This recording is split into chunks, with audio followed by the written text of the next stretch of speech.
firman-Mu ya Tuhan, bahkan terhadap pekerjaan Roh Kudus yang akan melawat dan menjamah hidup kami, menerjemahkan firman yang hidup, dahsyat dan luar biasa ini buat kami semua dengan bahasa yang sederhana, bahasa yang mudah kami mengerti. Selesai dari ibadah ini, kami mendapat sesuatu daripada Tuhan, menguatkan iman kami, memberi keyakinan buat kami bahwa Tuhan Yesus, Tuhan Allah yang kami sembah, yang kami percaya adalah Allah yang hidup, bukan saja menyatakan kehidupan buat kami di dunia ini, tetapi sampai kepada kekekalan. Tuhan menolong umat-Mu yang hadir dalam ibadah di hari ini. Roh Kudus, urapi kami, dan hamba tidak pernah batasi cara-Mu untuk bekerja dan berkarya buat kami, karena hamba hanyalah hamba yang terbatas, tapi hamba miliki Tuhan Yesus Roh Kudus yang tak terbatas, yang sanggup melakukan hal-hal yang luar biasa buat kami sekalian. Terpujilah nama-Mu Bapa di sorga kekal selamanya. Kami siap belajar firman Tuhan di pagi hari ini. Kami sambut dalam nama Tuhan Yesus Juru Selamat kami. Haleluya. Amin. Silakan duduk. Shalom. Shalom. Terima kasih sekali lagi saya diberi kesempatan oleh Bapak Gembala dan seluruh tim pastoral di tempat ini untuk melayani Tuhan dan pekerjaannya di hari ini. Hari ini saya ingin berbicara tentang gereja yang memberi dampak. Membangun gereja yang memberi dampak. Gereja adalah berbicara bukan fisiknya, gedungnya, ya, tetapi lebih kepada apa yang disebut dengan tubuh Kristus. Saya dan saudara adalah orang yang telah Tuhan panggil dari kegelapan kepada terangnya yang ajaib. Saya dan saudara hidup dalam terang firman, dalam terang kebenaran, dalam terang Injil Yesus yang menyelamatkan orang percaya. Di dalam Roma 1 ayat 16 dan 17, pertama kepada orang Yunani, ya, juga kepada saya dan saudara. Bangsa-bangsa lain, bangsa Yahudi menolak, tetapi saya dan saudara diberi anugerah oleh Tuhan untuk menerima anugerah keselamatan yang daripadanya. Kita buka dulu dasar biblikal kita, bagaimana gereja mula-mula mengalami lawatan Tuhan, dan itu memberi dampak yang besar bagi dunia ini, diawali dari Palestina pada waktu itu. Kisah Rasul pasal yang kedua, ayat 41 hingga yang ke-47. Ini ayat yang tidak asing buat saya dan saudara. Saya akan berpijak dari dasar firman Tuhan ini. Yang sudah dapat katakan amin. Ya, saya mau baca buat kita sekalian, Ibu Bapak, juga adik sekalian, mengikuti di dalam Alkitab atau mungkin di dalam tab atau HP, ya, supaya kita sama-sama diberkati. Cara hidup jemaat yang pertama. Orang yang menerima perkataan itu memberi diri dibaptis, dan pada waktu itu jumlah mereka bertambah kira-kira 3.000 jiwa. Mereka bertekun dalam pengajaran rasul-rasul dan dalam persekutuan, dan mereka selalu berkumpul untuk memecahkan roti dan berdoa. Maka ketakutanlah mereka semua, sedang rasul-rasul itu mengadakan banyak mujizat dan tanda. Dan semua orang yang telah menjadi percaya tetap bersatu, dan segala kepunyaan mereka adalah kepunyaan bersama. Dan selalu ada di antara mereka yang menjual harta miliknya lalu membagi-bagikannya kepada semua orang sesuai dengan keperluan masing-masing. Dengan bertekun dan dengan sehati mereka berkumpul tiap-tiap hari dalam bait Allah. Mereka memecahkan roti di rumah masing-masing secara bergilir dan makan bersama-sama dengan gembira dan dengan tulus hati, sambil memuji Allah. Dan mereka disukai semua orang, dan tiap-tiap hari Tuhan tambahkan jumlah mereka dengan orang yang diselamatkan. Katakan amin. Bapak Ibu Saudara kekasih, ini adalah cerita tentang bagaimana kebangunan rohani awal lawatan Tuhan setelah pencurahan yang nama Roh Kudus di loteng Yerusalem pada waktu itu. Ketika Petrus berkhotbah menyampaikan kebenaran firman Tuhan dengan lantang, Alkitab mencatat ada 3.000 jiwa orang bertobat, diselamatkan dan memberi diri mereka dibaptis. Dan ini terus bergerak dan bergerak, bahkan ada tadi kita dapati, dan banyak orang mengalami namanya ketakutan dengan pertumbuhan ini. Nah, tetapi jangan kaget bahwa justru dengan bertambahnya ini ada juga penganiayaan. Ya, karena tidak disukai. Ya, kebangunan rohani, pergerakan kekristenan awal-awal bukanlah sesuatu yang khusus, yang spesial. Di awalnya adalah sesuatu yang menganggap ancaman bagi agama-agama, khususnya Yahudi pada waktu itu. Tetapi firman Tuhan ya dan amin. Injil Tuhan harus diberitakan sampai ke ujung bumi. Nah, pada tahun 1921 ada satu keluarga hamba Tuhan dari Swedia namanya David dan Seva Flo. Mereka Tuhan utus ke Zaire, Afrika. Ya. Keluarga ini memutuskan untuk melayani Tuhan. Keluarga ini hamba Tuhan ini bawa satu anak mereka, David Junior. Kemudian sampai di Zaire, Afrika di sana. Ternyata Tuhan karuniakan juga istrinya David ini mengandung anak. Tapi apa yang terjadi selama mereka untuk melakukan tugas misi dan penginjilan di Zaire, itu tidaklah mudah. Mereka tidak boleh bersentuhan langsung dengan suku setempat, karena mereka takut ada dewa-dewa mereka itu yang marah sama kalau ada orang-orang asing datang ke situ. Salah satu kontaknya adalah melalui anak kecil saja, yang setiap 2 minggu sekali jual telur ayam kampung ke mereka. Dan melalui anak ini ternyata istrinya David ini, ya, Seva ini, ya, memuridkan anak kecil ini, memuridkan. Dan singkat kata, singkat cerita, hanya anak ini yang dilayani. Dan mereka belum bisa masuk ke satu komunitas yang lebih banyak lagi. Dan dibimbing sampai terima Yesus. Nah, pada waktunya di situ penyakit malaria sangat hebat, dan hingga istrinya Seva melahirkan anak yang kedua diberi nama Anggi, kemudian atau Aini. Tetapi karena hebatnya penyakit, akhirnya istrinya David ini meninggal di ladang misi. Dan David begitu kecewa dengan Tuhan. Dia bilang, saya sudah memberi hidup saya untuk melayani Tuhan dan pekerjaan Tuhan, dan engkau ambil istriku yang paling kucintai dan cantik ini, dan saya harus mengasuh kedua anak ini, David Junior juga Anggi yang masih kecil ini. Dan jiwa-jiwa juga hendak engkau tambahkan, tidak ada, hanya satu orang. Dan akhirnya dia serahkan ke misionari yang lain. Anggi dia bawa David pulang ke Swedia. Singkat cerita, ternyata David Junior ini, David Flood ini kecewa, dan dia menikah lagi karena istrinya sudah meninggal, dan dia hidup dalam kekecewaan dengan Tuhan. Tetapi benih firman tidak pernah gugur begitu saja. Melalui anak kecil ini, Tuhan bekerja di Afrika, dan banyak orang, sehingga ada 600-an orang percaya Yesus melalui anak kecil ketika dia dewasa. Dan dicatat ke satu ketika anak muda ini, ya, Nugita ini, ya, datang ke Inggris. KL di sana dia cerita, dan secara kebetulan Anggi ini mendengar ada kebangunan rohani di sana. Dan dia bertanya, dia ada pengkhotbah kulit hitam.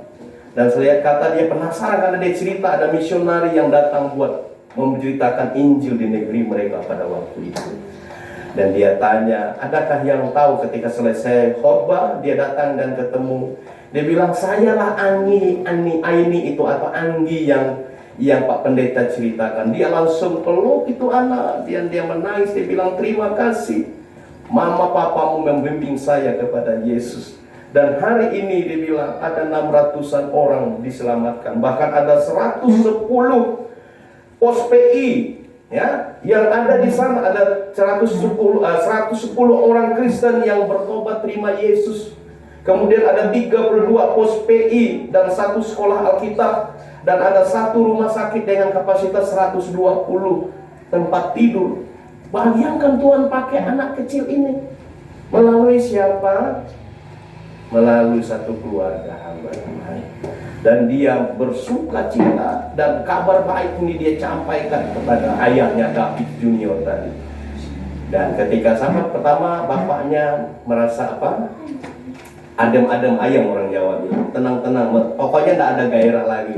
Bilang pokoknya Tuhan tidak sayang sama saya. Tuhan ambil istri saya dan Tuhan buat saya seperti ini. Tetapi akhirnya dia mendengar bahwa Tuhan melawat Jair Afrika dengan begitu hebat melalui anak kecil yang mereka muridkan, ketika setiap per 2 minggu itu jual telur ayam kampung buat mereka. Pesannya apa yang ingin saya bagikan buat ibu bapak? Gereja Tuhan itu apa saja bisa kita lakukan, memberi dampak yang baik bagi orang-orang di sekitar kita. Jangan memandang enteng tadi ada 3 orang anak sekolah minggu. Saya selalu konsentrasi dengan anak-anak. Pelayanan pesat ada di 18 provinsi di seluruh Indonesia. Kami setiap tahunnya itu mendidik ada sekitar 6.000-an anak seluruh Indonesia. Mulai dari TK, SD sampai SMA. Belum lagi yang kami buka ada sekolah tinggi dan sebagainya. Itu ada 6.000-an. Dari 6.000-an orang itu baru dapat sponsorship ada sekitar 2.500. Banyak yang tidak dapat sponsorship mereka. Dan kita ingin anak-anak desa ini, mimpi mereka ini terwujud dengan cara apa? Mereka mengecap pendidikan yang baik. Dan di sini kita ada namanya Pondok Bina Siswa, ya, Pondok Bina Siswa. Mereka yang dari daerah, di mana TK kita ada di Sulawesi Tengah, di daerah Parigi Motong dan di daerah Morowali Utara. Kita bawa mereka ke tempat ini, kita masukkan mereka di SMP, SMA. Paling tidak mereka tamat SMA dulu. Nah, kalau ada nanti bapak asuh mereka, orang tua asuh mau kasih support kuliah, itu bonus. Paling tidak mereka tamat SMA dulu. Dan bukti ada beberapa sudah sarjana mereka, ada sarjana teologi, ada sarjana pendidikan. Mereka mulai melayani daerah mereka masing-masing. Dan memang tidak gampang, butuh waktu yang panjang, 1 dekade sampai 2 dekade yang ada. Tetapi kalau kita hanya melihat anak kecil yang ingusannya, yang belepotan itu, kita tidak akan bergairah melayani Tuhan. Ya, kadang-kala kurang memahami kita. Kita ingin anak-anak itu seperti orang tua. Salah. Mereka belum jadi orang tua, kita sudah pernah menjadi anak. Betul Bapak Ibu? Jadi kita lah yang harus memahami mereka. Kita harus berinvestasi buat anak-anak ini. Ya, jadi kita doakan anak-anak ini, kita rilis anak-anak ini supaya mendapat tujuan Tuhan dalam hidupnya. Dan generasi ini kita harus persiapkan melalui generasi yang milenial ini, anak-anak ini, muda pemuja ini. Ya, dari apa yang ingin saya bagikan hari ini adalah gereja yang memberi dampak, belajar dari kisah para rasul ini, ya, itu adalah gereja yang mengalami Tuhan dalam hidupnya. Mengalami Tuhan artinya perjumpaan dengan Tuhan secara pribadi. Kata eklesia di dalam perjanjian baru itu dicatat ada sekitar 114 kali. Eklesia itu bukanlah organisasi, bukan gedung, bukan menara, bukan lambang salibnya yang gede-gede. Ya, di Minahasa ini setiap 100 meter atau 200 meter sudah ada gedung gereja. Ada adik sepupu saya sekarang dia jadi sekda, sekretaris daerah di Kabupaten Ketapang, pernah datang kunjungi saya, dia bilang, "Abang, saya heran di Manado ini setiap berapa meter, maksudnya sudah dapat gereja." Berbeda dari tempat kita ya. Saya bilang, ya itulah bonusnya Sulawesi Utara. Dan kita harus jaga ini kekayaan aset daerah bangsa, khususnya kekristenan yang ada di negeri ini. Kenapa kekristenan berkembang pesat di Minahasa? Karena ada orang yang rela tinggal negeri kampung halamannya. Swat dan teman-teman datang ke Minahasa ini, mereka memberi hidup mereka. Mereka tidak ingat lagi dengan negeri mereka, tetapi mereka mencintai orang Minahasa. Saya juga mengajar, ada namanya sejarah gereja umum, ada sejarah gereja Indonesia. Nah, kalau di dalam sekolah teologi itu ada membaca tuh, ada sejarah gereja umum, gereja Asia dan gereja Indonesia. Gereja Indonesia dibagi lagi di sejarah gereja suku-suku, begitu ya. Termasuk bagaimana Injil masuk di tanah Minahasa, bagaimana Injil masuk di Maluku Utara, ya itu diceritakan. Ada orang pernah bertanya, apa persamaan antara Mother Teresa dengan Franciscus Assisi, ya? dengan Romo Mangun. Apa persamaannya mereka? Bukan perbedaannya, persamaannya mereka. Persamaan mereka tidak lain, mereka cinta jiwa-jiwa. Kalau Francis Assisi, dia tinggalkan Eropa, dia datang ke Maluku, dia menjadi misionari, dia tinggalkan kekayaannya, kemewahannya, karena mengasihi jiwa-jiwa yang ada di Indonesia. Apa persamaan dengan Mother Teresa? Dia mencintai orang-orang papa, orang miskin, orang-orang kusta yang ada di Kalkuta itu, sebagaimana Yesus melihat dirinya, dan begitulah dia melihat jiwa-jiwa yang berharga. Apa bersama dengan Romo Mangun yang ada, dia memberkati Indonesia, khususnya di Jogja dan sekitar, karena dia cinta jiwa-jiwa yang ada. Dan inilah hati Tuhan buat saya dan saudara. Ada lagu berkata, aku gereja, kamu gereja, kita sama gereja. Dan pengikut Yesus di seluruh dunia, kita sama-sama gereja. Yang lain, gereja bukanlah gedungnya, dan bukan pula menaranya, bukalah pintunya, lihat di dalamnya. Gereja adalah orangnya, orang percaya. Jadi saudara-saudara adalah eklesia. Satu saat seperti mungkin di negeri Tiongkok sana, pergerakan Kristenan itu sangat tidak spesial. Mungkin di negara komunis, di negara khususnya di Korea Utara, itu terbatas kekristenan sekitar 1%. Itu mereka tidak bebas beribadah. Tetapi kalau kita di tempat ini ya leluasa. Makanya jangan pernah sia-siakan itu. Lihat kumpulan orang-orang percaya yang dipanggil dari kegelapan kepada terang yang ajaib. Jadi bukan aksesoris kekristenan, baju tulisan Filipi 4:13, segala perkara dapat kutanggung di dalam Dia. Bahkan tulis di situ Yohanes 1:15, akulah pokok anggur yang benar. Dan mungkin di Mazmur 23 tentang gembala yang baik dan sebagainya. Ayat bukan aksesoris itu, bukan ayat-ayat Alkitab itu, bukan tulis-tulisan yang memaknai kekristenan yang ada di permukaannya, enggak.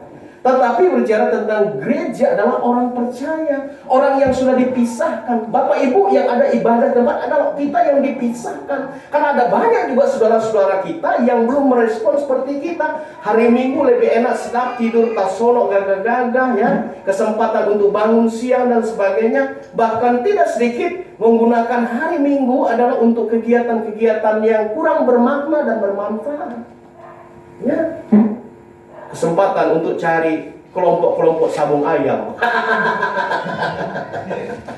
Gitu hari Minggu, karena Senin sampai Sabtu mungkin kegiatan di kantor di mana, tapi kesempatan hari Minggu ada perkumpulan cari sabung ayam. Nah, bukan seperti itu.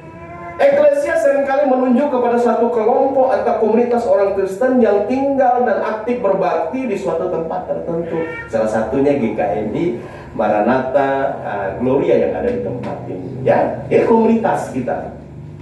Eklesia juga beberapa kali digunakan untuk mengartikan semua orang percaya yang sungguh-sungguh dan sudah dilahirbarukan. Karena apa? Sudah dipisahkan tadi. Hidupmu tidak sama lagi. Makanya firman Tuhan berkata, barang siapa ada dalam Yesus itu dia ciptaan baru, yang lama telah berlalu, yang baru sudah datang, melekat. Posisi hidupnya hidup dalam kebenaran. Makanya saudara dan saya itu harus meninggalkan tabiat lama. Yang di Alkitab berkata adalah manusia lama mengenakan manusia baru. Roma pasal 8 berkata hiduplah oleh roh, bukan oleh daging. Karena itu kehendak Tuhan. Roma 12 juga berkata jangan kamu jadi serupa dengan dunia ini, tapi berubah, bermetamorfosis.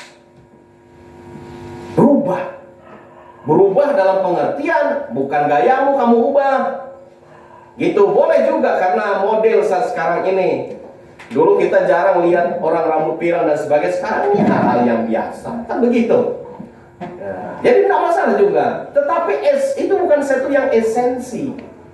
Jadi perubahan hidup kita yang paling nampak adalah dulu kita suka menggosip orang, tapi ketika kita jumpa Yesus, hidup kita diubahkan, dimenangkan bagi Tuhan, kita suka menuturkan firman Tuhan. Kan begitu. Dulu kita suka mungkin kepahitan, sedikit aja atas sontong sedikit, tapela banyak orang sini bilang. Dan itu berbahaya. Tetapi ketika engkau jumpa Yesus, hatimu telah didamaikan dengan surga. Ya, biar orang tak sontong, nah sontong 4 orang ya, tidak ada tapela sedikit.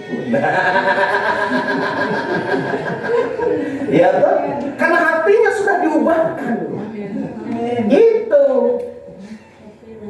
Ya tak sontong sedikit, tapela banyak. Aduh, dia belum tahu Pak kita. Ya siapa yang tahu Pak?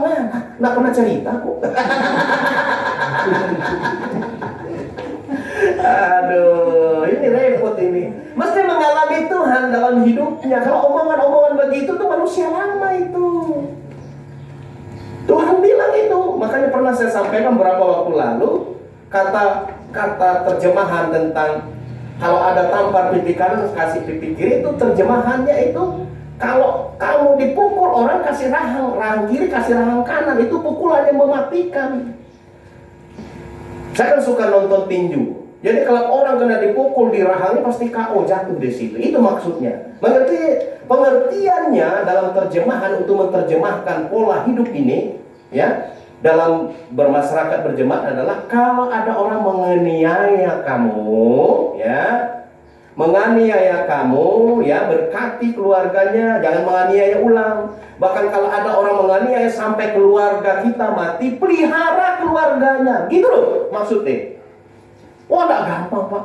Wah, keluargaku wis mati kok ninggal, malas masa aku mau pelihara lagi keluarganya. Tapi itu ajaran Yesus, gitu loh. Kalau dia bakar rumahmu, bangunkan juga rumahnya.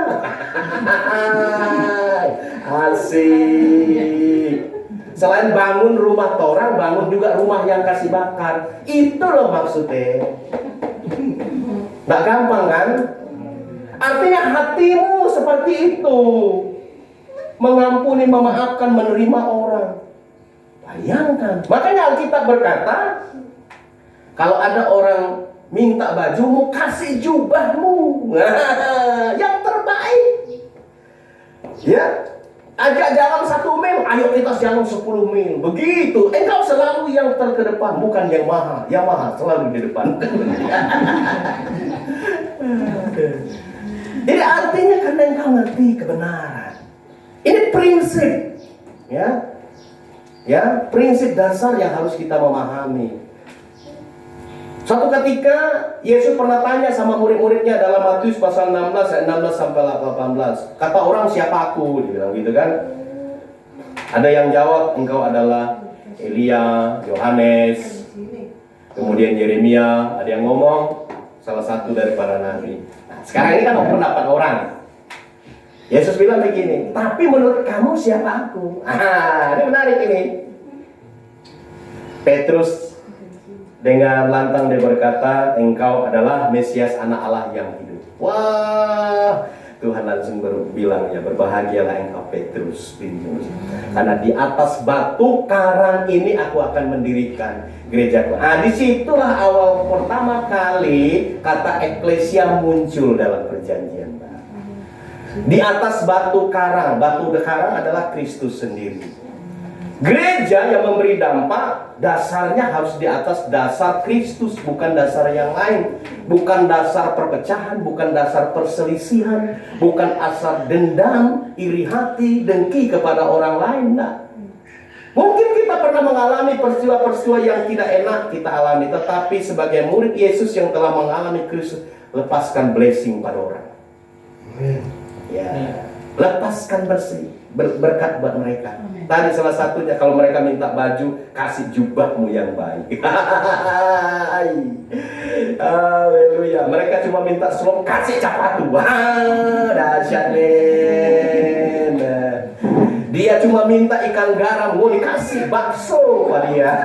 Haleluya.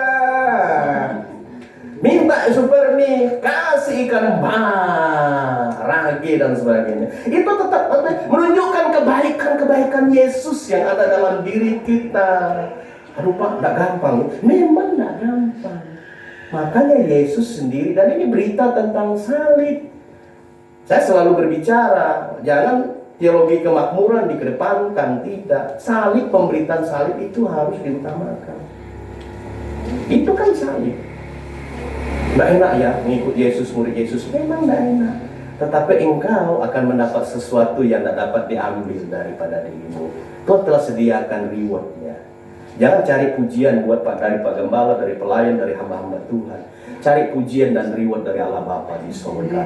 Engkau tidak akan kecewa. Amin. Orang selalu berkata, saya selalu punya prinsip dalam hidup, dalam pelayanan. Kalau siapa yang mengundang saya akan dahulukan lebih dahulu. Makanya biarpun gereja besar, yang besar mungkin tak pernah tahu kasih persembahan, saya tidak, saya sudah ada jadwal.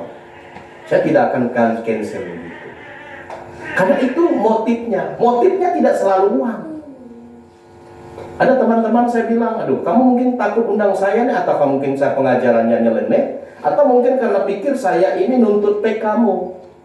Saya bilang jangan mikir PK dulu. Ya itu. Karena saya tahu bagian saya.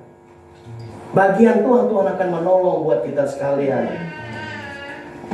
Jadi akhirnya mereka rubah. Oh, ternyata bukan tidak semua karena motifnya uang. Ada lagu sekolah minggu. Apa yang dicari orang? Uang. Apa yang dicari orang siang, malam, pagi, petang? Uang. Bukan Tuhan Yesus. Saya berharap jangan seperti itu. Kita pelayanan butuh doi. Saya kemari butuh doi bensin. Tetapi uang bukan segala-galanya. Uang itu bisa beli tempat tidur, tapi uang nggak bisa beli tidur nyenyak. Betul? Biasanya orang mau beli tidur nyenyak cari CTM atau cari obat penenang. Uang itu bisa beli rumah. Tapi uang tidak bisa beli namanya rumah tangga. Tangga rumah waluan bisa orang beli. Ya toh? Uang bisa beli obat di apotek, tapi uang tidak bisa beli kesehatan. Ya toh? Uang itu bisa beli yang namanya itu buku, tapi uang tidak bisa beli pengetahuan. Ya. Makanya saya sedikit, agak keras sedikit. Hilang 2-3 bulan tak tempel STH. Dari mana rumusnya ini? STH ini sekolah tidak, ijazah ada. Setia dia. Orang sarjana itu 3 tahun, 4 tahun, 5 tahun. Ini 3 bulan. Bingung saya dosen sekolah tinggi bingung, apalagi ibu bapak.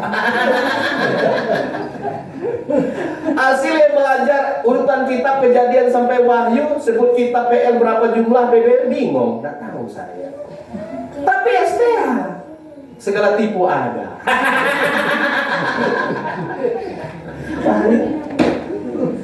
Bisa beli ijazah, tapi pengetahuannya 0.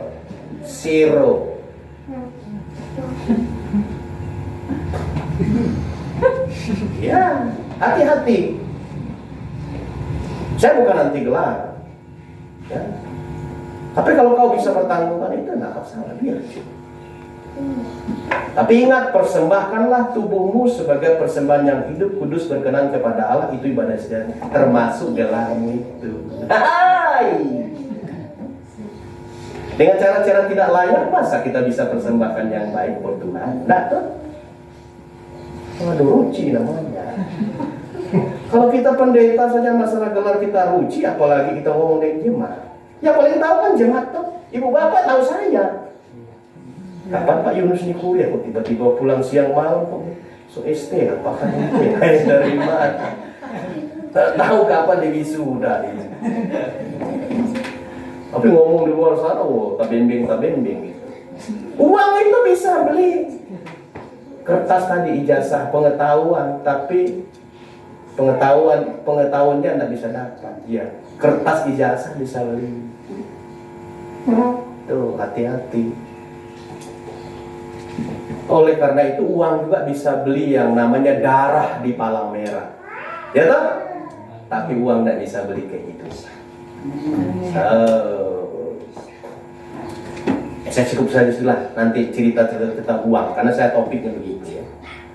Karena saya ingin garis bawahi hidup kita bukan bicara tentang doi, tentang kebenaran hidup yang mengubahkan. Yang benar adalah saya dan saudara adalah pengelola berkat Tuhan untuk menopang pekerjaan Tuhan, bukan pemilik. Kalau kita menganggap kita pemilik, makanya kita jadi orang rakus, serakah. Apa-apa kita gunakan, yang penting saya untung. Dia berdoa, Tuhan, siapa lagi yang kumu makan hari ini? Ya, siapa lagi orang yang kumu makan hari ini?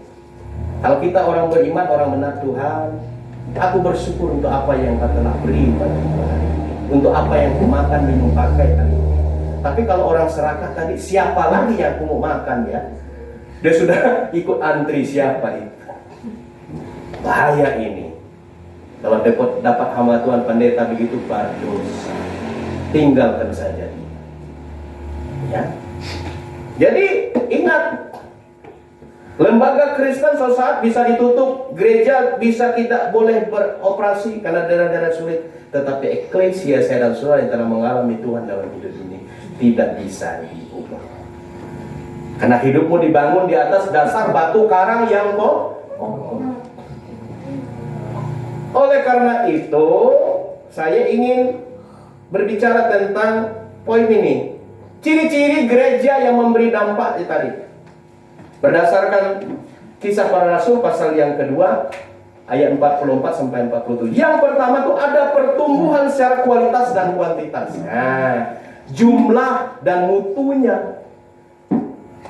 Di dalam ayat yang ke-41 di situ 3.000 orang bertobat. 47 di situ Tuhan tambahkan dengan tiap-tiap hari dengan orang diselamatkan.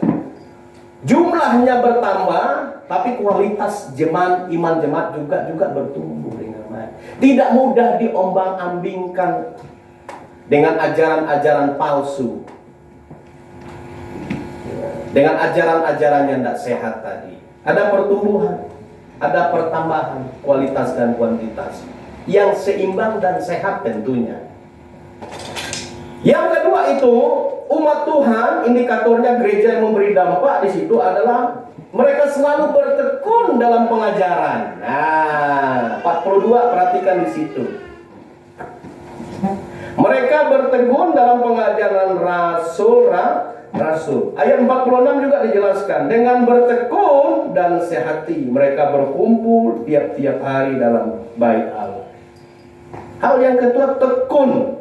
Biasanya nama orang Jawa itu tekun. Tekun itu ulet, tidak mudah menyerah, tidak gampang berputus asa, kan begitu. Kalau kita orang Minahasa jarang nama-nama begitu. Saya lama juga klien di Jawa, makanya sedikit mengerti bahasa Jawanya. Kemudian nama-nama itu tekun. Jadi anak itu, orang tuanya supaya anak ini nanti kelak menjadi anak yang tidak gampang putus asa, tidak mudah menyerah, ya. Artinya tidak lihat karena keadaan sulit langsung, bahkan mudah mengakhiri. Tekun, ulet, ya, jadi pejuang keras. Sama. Tekun dalam pengajaran, suka dengan pengajaran rasul-rasul, suka dengan firman Tuhan. Gitu. Jadi yang berikutnya ada persekutuan. Persekutuan, perkumpulan. Saya selalu memberikan nasihat kepada murid-murid yang ada. Kalau kalian penginjilan, ada orang terima Yesus, percaya, pesan saya adalah begini. Yang pertama, kamu tantang dia terima Yesus, sudah mau terima Yesus. Oke, didoakan. Pesan berikutnya adalah supaya Anda, saudara yang telah mengalami kasih Tuhan dalam hidupnya, supaya bertumbuh, carilah tempat gereja atau wadah persekutuan yang membuat engkau bisa bertumbuh di situ. Nah, tapi jangan berhenti sampai di situ. Jangan ngomong gini, ya carilah di situ di mana. Yang penting kamu bisa bertumbuh. Salah, bukan jawaban itu. Kalau Kalau belum ada, koma tadi situ. Kalau belum ada tempat wadah yang baik, yang sehat untuk bertumbuh bersama-sama, kami ada wadah. Gitu. Kami ada komunitas gereja GKB PMI Gloria yang ada di Walian 2. Kami setiap minggu ada perkumpulan di sana jam 9 pagi. Kalau ibu bapak ingin bertumbuh bersama kami, silakan datang dalam jam-jam ibadah itu. Kami yakin ibu akan bertumbuh atau bapak akan bertumbuh, adik akan mengalami Tuhan dalam hidup. Amin. Jangan tawarkan orang lain. Yakini bahwa engkau sanggup memberikan makanan yang sehat, ajaran yang sehat, kebutuhan rohani yang cukup. Kalau kita bilang, ya terserah kamu mau bertumbuh di mana saja, ya itu bukan tanggung jawab namanya. Kalau dia masuk saksi Yehova, bukan tambah hancur nanti. Ya, oke ya. Jadi mesti ada persekutuan, berkumpul dan berdoa, bukan berkumpul dan berkarlota. Di dalam ayat 42 bagian ini, berkumpul dan berdoa di sini. Ya, jangan gunakan arisan ini untuk cerita kekurangan-kekurangan tetangga kiri kanan. Ya, mari gunakan arisan itu untuk berdoa dulu. Ya, begitu kan? Itu jauh lebih baik, jauh lebih elegan, lebih membangun. Pelayanannya penuh dengan mujizat, ayat 43. Jadi saya dan saudara telah menerima kuasa. Tuhan bilang dalam Kisah Rasul pasal 1 ayat 8, menerima kuasa kalau Roh Kudus turun ke atas kamu. Makanya Petrus dan teman-teman para rasul, Petrus khususnya, lalu dia menjadi orang yang ngomong doang, banyak omong besar, tetapi ketika dia mengalami namanya hidupnya dipulihkan, mengalami menerima pencurahan Roh Kudus yang dijanjikan itu, hidupnya luar biasa, beraninya luar biasa. Beraninya bukan ngawur lagi, ya, bukan pengecut lagi, tetapi kuasa otoritas. Bahkan kalau kita belajar dalam Kisah Para Rasul, ya, bayangan Petrus juga bisa menyembuhkan orang. Luar biasa itu. Sapu tangan Paulus juga bisa menyembuhkan orang, mengusir roh jahat. Kenapa sampai hari ini barang itu tidak ada? Kalau masih ada jadi jimat. Nah, karena Tuhan tidak terikat dengan pola. Cara Tuhan untuk melakukan itu penuh dengan kreativitas dan caranya sendiri, bukan cara manusia. Ya. Dengan mujizat dan tanda, ya. Berikutnya dari situ dikatakan bersatu, unity. Nah, bersatu itu bukan masalah baju seragam, ya, apalagi ini mau Natal ini. Kostum, bukan masalah kostum. Atau merah muda, atau merah marun, atau mungkin warna coklat, atau apa mungkin begitu ya, atau merah menyala. Ya, bukan masalah kostum. Sehati bersatu, unity itu tidak masalah kostum, tetapi sikap engkau, sikap hatimu, ya, mengerti dan memahami Tuhan dalam hidup. Maka kalau sikap hatimu benar, tulus di hadapan Tuhan, maka kalau masalah yang permukaan kostum tidak jadi masalah. Ada yang suka, oh saya kostum Natal tahun ini warna coklat, merah muda kah, atau jadi karena yang diajukan kostum yang dia ngomong dia suka, tidak disetujui orang banyak, akhirnya mutu. Tapi kalau dia sudah mengalami itu, oh ya sudah, tidak apa-apa, kita sepakat saja dengan itu. Menerima, kan begitu. Kan bukan masalah tanda-tanda, bukan masalah lahiriah. Ya, rela berbagi dalam ayat 45. Ah, ini yang penting nih. Jangan tahu tetanggamu dari pagi, siang. Hari ini kita makan apa, Papa? Pagi ini kita makan pisang, tapi siang nanti kita makan lagi. Apa, Papa? Pisang lagi. Tapi yang khawatir anak, malam pun kita pasti makan ini. Apa lagi, Papa? Pisang lagi. Artinya tak ada beras lagi. Kau tahu begitu, pagi, siang, malam dia makan pisang terus, bukan karena terapi diet dan sebagainya. Ya kalau tahu begitu, ya pastilah 1 liter, 2 liter, teman. Kan begitu maksudnya. Walaupun bukan salah satu jemaat komunitas di Gloria. Nah, itulah bedanya kita. Kepekaan yang Tuhan rasai. Rela berbagi, berkorban. Ya, tidak menganggap semua ini untukku dan untukku. Indah sekali hidup berbagi. Amin. peduli terhadap masalah-masalah sosial, gitu. Mereka disukai oleh orang banyak itu di dalam ayat 47 karena apa? Mereka juga peduli terhadap lingkungan, terhadap masalah sosial. Kalau saudara baca kisah para rasul 4, 5, 6 sampai 7 itu sampai membentuk ya namanya tim pelayan, makanya bentuk pilih diaken. Karena jumlah orang itu sudah banyak, nggak mampu lagi para rasul. Pilihlah orang-orang yang dikhususkan untuk melayani.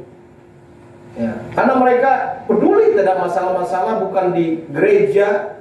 Gereja mula-mula itu kumpulan orang percaya tadi, eklesia, tetapi juga masalah-masalah sosial di sekitar situ. Ya, dampaknya besar. Kalau mereka tidak memiliki dampak terhadap masalah sosial, tidak seperti ini, tidak disukai orang.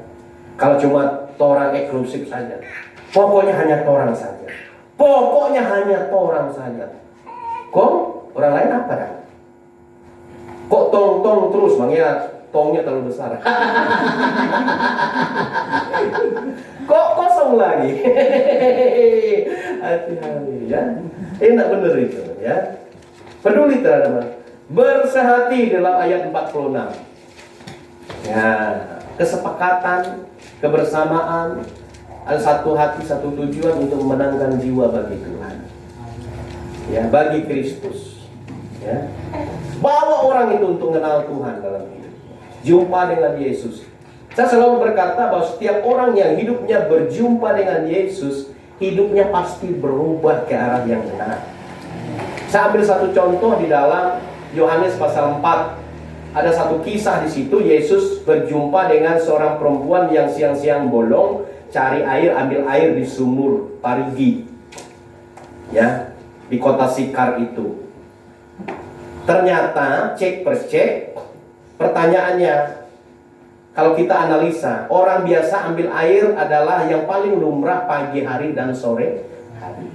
Kenapa kok ini mace ini ambil siang hari? Pernah mikir enggak? Kalau belum pernah mikir, nggak usah dipikirin, biar saya ceritakan aja. Karena ternyata wanitanya nggak disukai oleh para wanita-wanita yang lainnya.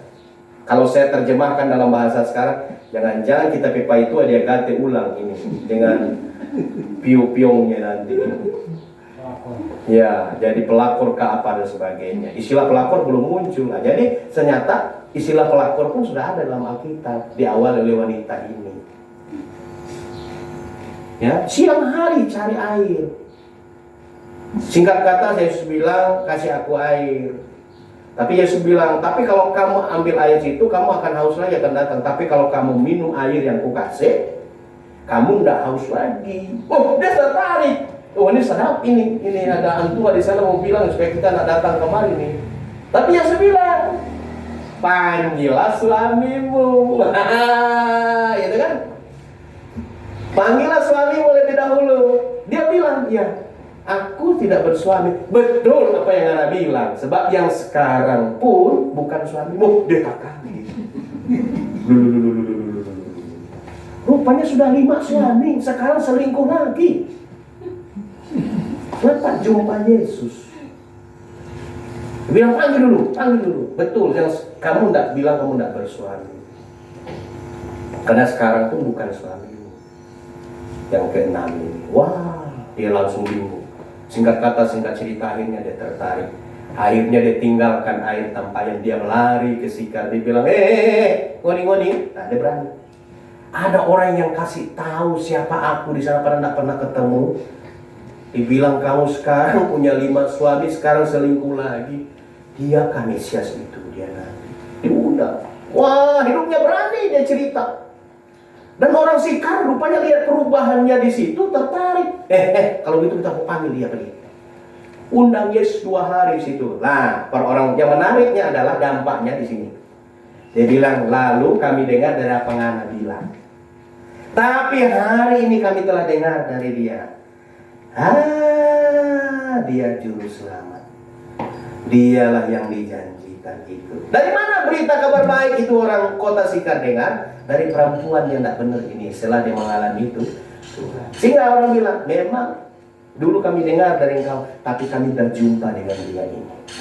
Haleluya. apapun latar belakang hidup kita, kalau engkau jumpa Yesus, mengalami Yesus, engkau akan menjadi baik, jadi hebat dan unggul. Engkau tidak malu lagi dengan keberadaanmu. Memang dulu aku seperti itu. Ya, memang aku dulu suka pelakor, tapi hari ini tidak seperti itu. Sama dengan Sakeus, Lukas 19. Ya toh? Ketika jumpa Yesus, Yesus bilang, aku akan tinggal dalam rumah. Oh, orang-orang lain marah. Siapa kok cuma tinggal di Sakeus, orang berdosa itu? Kong pendek lagi Alkitab bilang. Tapi yang menarik ketika Yesus datang di situ, dia ini juga anak Abraham. Tuhan bilang apa? Si Sakeus langsung bilang, hari ini kalau ada aku tipu-tipu pangoni ya, orang-orang di sekitar ini, ingat, aku akan kembali 4 kali lipat. Bayangkan, kalau dia tipu 1 juta, kasih 4 juta. Dahsyat, men. Karena apa? Mengalami Tuhan dalam hidupnya, mengalami Yesus dalam hidupnya. Uang bukan segala-galanya bagi dia. Ya, dia tahu.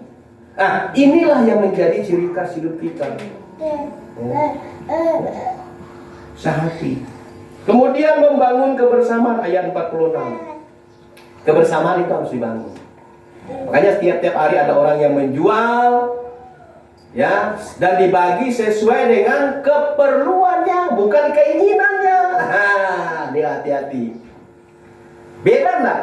Keperluan dengan keinginan. Beda sekali. Keinginan itu bukan kebutuhan urgen dan mendesak. Tapi kebutuhan, keperluan itu mendesak. Ya. Makan itu kebutuhan, bukan keinginan. Atau keinginan makan bisa ditunda-tunda. Ya makan itu harus, makan itu lapar. Dia walaupun tidak bilang, aduh, kalau bapak ibu 2 kali sehari atau 3 kali jam 7, dia sudah bilang kerak. Dia sotang, yuk makan ini, mau makan ini, mau makan ini. Apalagi puasa, kan begitu. Nah, puasa kita ini. Nah, itu kebutuhan. Ingin apa? Ingin apa? HP terbaru zaman now. Nah, itu keinginan. Maka HP yang lama juga masih berfungsi dengan itu keinginan. Pokoknya keinginan beda dengan kebutuhan. Hati-hati. Ya. Kemudian yang ke-46 juga tulus hati. Nah, ini jadi orang mesti tulus. Coba baca dulu Mazmur 37 ayat 37. Satu orang bantu saya. Mazmur 37 ayat 37. Perhatikanlah orang yang tulus, Ya. dan lihatlah kepada orang yang jujur. Ya. Sebab pada orang yang suka damai akan ada masa depan. Ya, saya perhatikan di situ. Masa depan itu ada, asal yang pertama resepnya berdasarkan tekstual, engkau hidupmu tuh. Kedua apa di situ? Jujur. Yang ketiga apa? Suka damai. Tidak ada permusuhan. Pasti ada masa depan. Pasti nggak disukai orang.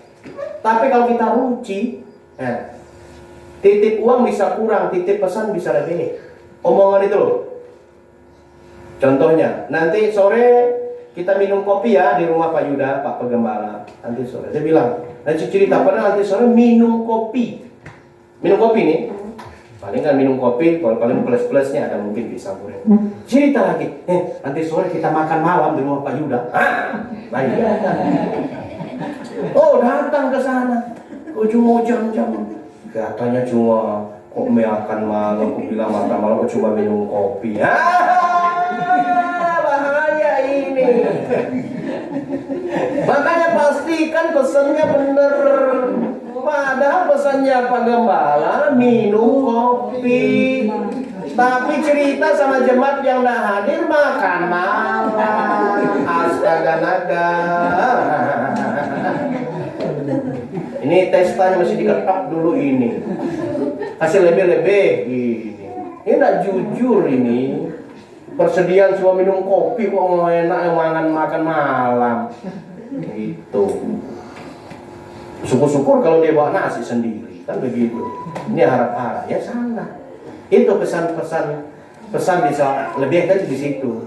Kalau tetap uang, ya ongkirnya ya 10.000. Belanja ke pasar saya itu tahu ya. Waktu tahu beli harga 20.000. Dia bilang ya sudah ongkirnya nanti ya berapa itu. Jadi dia tidak belanja harga 20.000, dia belanja 15.000. 5.000-nya ongkir. Nah, hitung-hitungan sekali nih orang koncudu. Pelit ini, skakar. Orang skakar itu tidak masuk dalam kerajaan surga. Alkitab bilang, bukan saya ngomong, Alkitab ada itu. Orang kikir itu tidak masuk kerajaan surga. Hitung-hitungan, ongkirnya, mentang-mentang zaman now online ongkir semua. Begitu ongkirnya ya. Hati-hati itu, bangun bersama, tulus hati, kemudian suka damai. Pasti ada masa depan. Tapi harus tulus. Kedua apa? Jujur. Yang ketiga apa? Suka damai. Biasanya ayat-ayat yang sering digunakan ulang Natal, berbahagialah orang yang membawa damai. Jadi ada damai ini. Orang tulus karena ada tahu lah. Cerita begini. Satu saat, ini Pak siapa nih Pak? Pak siapa? Pak Yodi ya? Pak Joni ya? Oke Pak Joni ya. Ini ilustrasi orang tulus yang enak begini ceritanya. Bilang, saya satu ketika saya jam 12 saya datang tiba-tiba lewat dari Pak Joni. Oh Pak Yunus, Pak Neta mampir dulu ke rumah. Padahal dia jam mau makan siang ini. Pak Joni punya persediaan makannya terbatas di sana. Dia goreng telur mata sapi itu 3 karena ibu, bapak, sama adik kecil. Taruh 3 orang. Ini karena Pak Pendeta datang ini. Aduh Pak Pendeta ayo kita makan. Dasar saya nggak tahu diri. Saya karena memang lapar juga. Saya tulus tadi jujur. Saya makan di situ. Makan. Akhirnya telurnya bukan cuma 1. Saya ambil 2. Pak John ambil 3. Aduh, saya makan kenyang. Saya mau makasih Pak ya. Saya mau berdoa saya jalan lagi pulang besar. Pak Joni bilang, aduh, tahu tadi Pak Pendeta mampir kok makan 2. Tadi kita nggak ada. Itu tak tulus. Karena jatahnya tadi jatah istri sama anaknya saya ambil. Bosa basi, maksudnya mau bosa basi, jadinya basi. Bosanya dapat, akhirnya basi lagi. Hati-hati, engkau tidak diberkati Tuhan. Makanya apa adanya. Ya sudah Pak Pendeta makan saja, tidak apa-apa. Terus anak, ya nanti sudah, nanti ngomong sama itu. Ya sudah, tidak apa-apa. Intinya jangan bersungut. Kan yang kasih reward kan Tuhan. Saya enak, saya doakan ibu bapak, Pak Joni dan keluarga diberkati, yang makan kenyang. Saya tulus saya makan. Contohnya, ini kadang-kala kita kadang-kala tidak terasa, tidak sadar. Karena kita tulus. Jadi apapun yang kau lakukan dengan tulus, apalagi kalau cewek-cewek ini tulus-tulus. Gitu kan? Itu dasarnya ya. Kemudian hidup dalam pujian dan penyembahan, ciri khas yang memberi dampak. Makanya saya senang sekali jemaat di tempat ini masing-masing ingin suka memuji dan menyembah Tuhan.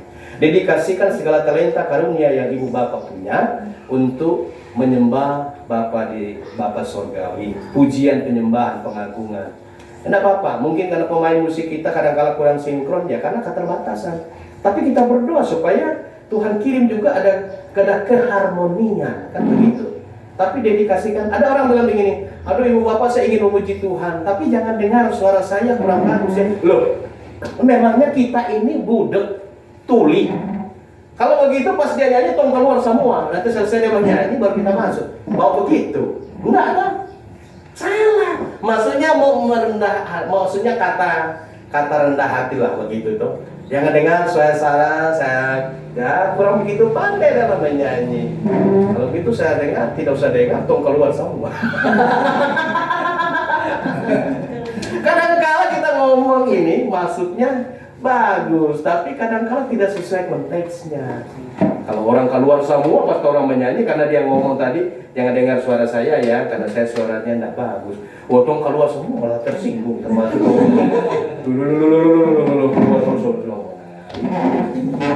hati-hati dengan hati. Amin. Oke. Yang terakhir disukai oleh semua orang, ya. Oleh karena itu saya percaya memang tidak semua kita bisa menyukai orang di sekitar kita. Tetapi bagaimanapun sebagai orang yang telah mengalami Tuhan dalam hidup ini, Kita harus berpatokan kita menjadi orang yang telah diubahkan bagi Tuhan. Oleh karena itu pelengkap gereja yang memberi dampak adalah harus mengalami yang namanya kuasa, menerima kuasa, menerima Roh Kudus. Kemudian dia siap menjadi saksi. Kuasa dari Tuhan telah terima, kemudian Roh Kudus akan melengkapi hidup kita. Kemudian tugas saya dan saudara adalah engkau harus menjadi saksi Kristus. Di mana saja, kapan saja, dan situasi apa saja, engkau harus tampil beda. Yang engkau citrakan adalah diri Yesus, saksi Yesus, murid Yesus. Maka saya percaya gereja kita, hidup kita memberi dampak. Ingat, gereja yang saya maksud di sini bukan masalah denominasinya, tetapi orang percaya. Saya dan saudara sebagai pribadi-pribadi. Makanya suratan Paulus dalam bagian yang lain adalah suratan Kristus yang dapat dibaca oleh orang lain. Artinya kalau hidup kita ini jadi suratan Kristus, disukai banyak orang, ada pribadi Yesus, ada karakter Yesus, ada tabiat Yesus yang muncul, yang dominan. Saya percaya hidup memberi dampak di sana.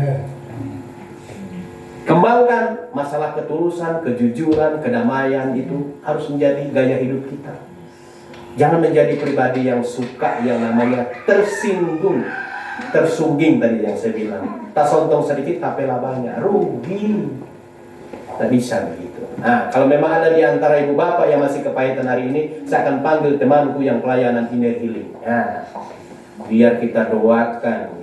Ada temanku yang khusus. Memang saya tidak pelayanan khusus untuk inner healing. Tapi kalau memang ada jemaat yang butuh untuk pelayanan itu, atau gereja ini butuh pengajaran itu, saya akan panggil teman saya. Begitu, kami pelayanan tim itu begitu. Ya, kiranya Tuhan menolong kita, Tuhan memampukan kita. Ya, memang Pak, halamannya masih banyak ini, tapi saya tidak memaksakan diri. Nanti kita di next trip berikutnya, di seri berikutnya. Karena kalau tidak nanti datang kosong, pulang kosong lagi, ya, tidak dapat apa-apa. Saya kasih habis materi saya ini, ya, materi saya banyak ini, tidak dapat apa-apa. Sayang kan, lebih baik sedikit tetapi dapat sesuatu dari Tuhan. Amin. Tuhan menolong kita, Tuhan memberkati kita, dan saya percaya hidup kita dari hari ke hari akan serupa dengan Kristus. Dan pastikan kita disukai oleh orang lain, bukan karena tabiat perangai kita yang tidak baik tadi, tetapi karena ada tabiat Yesus, karakter Yesus. Ya, sesuatu yang berbeda Tuhan telah ubah dalam hidup kita. Mari kita berdoa kepada Tuhan. Ora nama Yesus. Hati kami bersyukur kepadamu ya Tuhan Yesus, di hari ini Tuhan menolong kami untuk kami menjadi gereja yang berdampak bagi orang-orang di sekitar kami. Gereja yang kami bicarakan di sini bukan bangunannya, bukan gedungnya, bukan aksesorisnya, bukan hal-hal yang bersifat lahiriah yang dapat dilihat secara fisik, tetapi kami adalah orang-orang yang Tuhan panggil dari kegelapan kepada terangnya yang ajaib, yang telah mengalami perubahan yang signifikan, pembaharuan akal budi pikiran. Hidup kami serupa dengan Yesus, mengalami pembaharuan, hidup kami berubah, mengalami Tuhan dalam hidup ini, suka dengan kebenaran, tidak suka lagi dengan kehidupan duniawi yang bukan mencitrakan tentang kebaikan Yesus, Injil dalam hidup ini. Tuhan tolong kami dan jamah kami.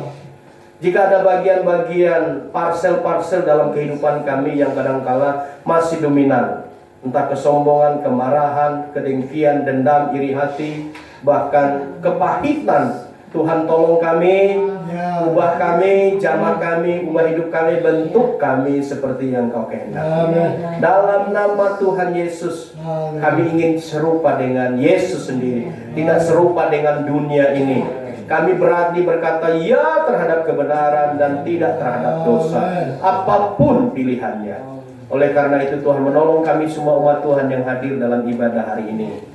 Di sesi ini Tuhan tolong kami, urapi kami, mampukan kami Bapa di surga. Hamba terbatas dengan apa yang hamba punyai, tetapi sekali lagi Roh Kudus Engkau terus menerangi hati dan pikiran kami. Tuhan tolong kami dan lawat kami, mulai dari anak-anak sampai kami orang tua, dewasa, bahkan lansia sekalipun.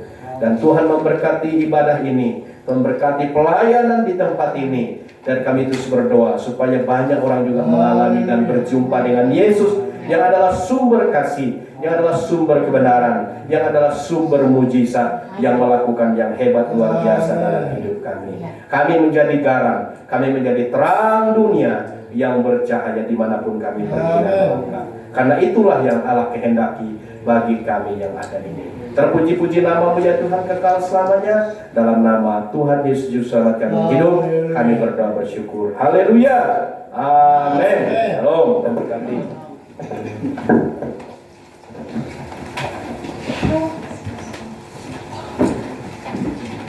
Oh ya.